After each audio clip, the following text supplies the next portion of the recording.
Got a whānau? Still there? It's good. You can go home soon. So my name's Alec and I work for Graeme Smith. Sorry, I got that around the wrong way. It's supposed to be a literacy problem. So thanks for sticking around. It's a privilege to be here. I'm really happy to have some of our graduates with me today. And I'm really proud of these guys. They've worked really hard. And this is mainly about them. So a couple of things from me, 3 things from me. Actually make that 4, but I'll try and make it quick. There's not very many jokes about this profession that we're in. So I've often wondered, is it because we don't have a sense of humour? And possibility there for a PhD thesis later on. But if you Google literacy joke, you get the definition of a joke. I think I said this last time, but now actually if you Google literacy joke, you get my blog. I think there's a couple of people here that have read my blog, so as well as Mum and Dad, that makes 4 or 5. So. Anyway, here's the joke. What do you throw a drowning trades tutor? The answer is particularly poignant for these guys here. What do you throw a drowning trades tutor? The answer is his NCALNE Vox study pack and 5 kilograms of the complete set of the learning progressions and all the elements. So that joke only works here. You have to be there for us, so thanks for being here. Anyway, three short things. This seems to be a bit of a theme for us this afternoon. We have a whakatauki as well. And this one is very relevant for me on a personal level, and I use it with the training when we introduce it. So this one came to me from Waitiahoaho, and she gave it to me 3 years ago in conjunction to a workshop that I was co-delivering with another Māori tutor, and it kind of bounced around in my head for weeks and weeks and weeks, a bit like a Zen koan, you know, and it kind of helped me rethink what I did in my job. So, who's familiar with it? A couple of people.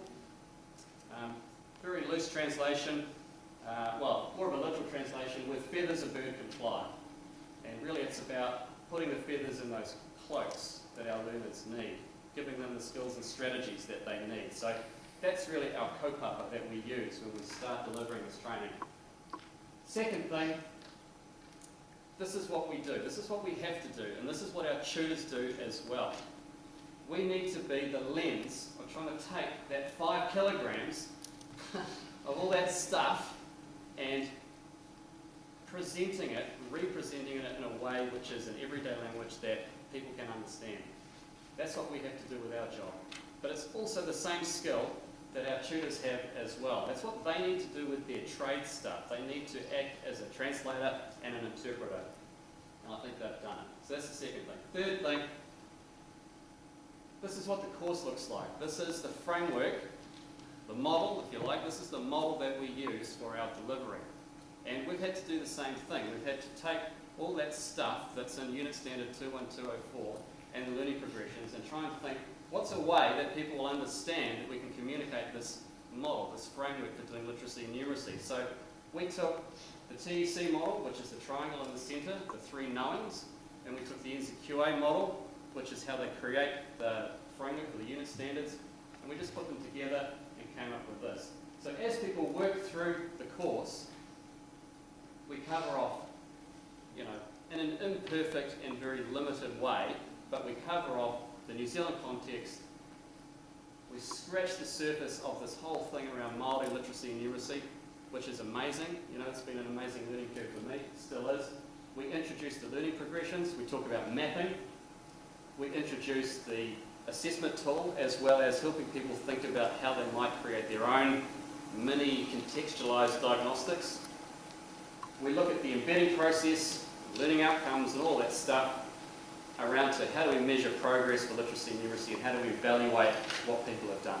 And it really resonates with what Dr. Nolene Wright was talking about yesterday with her action inquiry content. We don't use all that language, but that's kind of sitting there in the background. And I think those of you that saw Andy Wood speak yesterday, there's a really nice connection between the NCAL vocational and moving on to things like that. So that's the framework, that's what we teach. And I think that's where I'll stop and hand the baton over to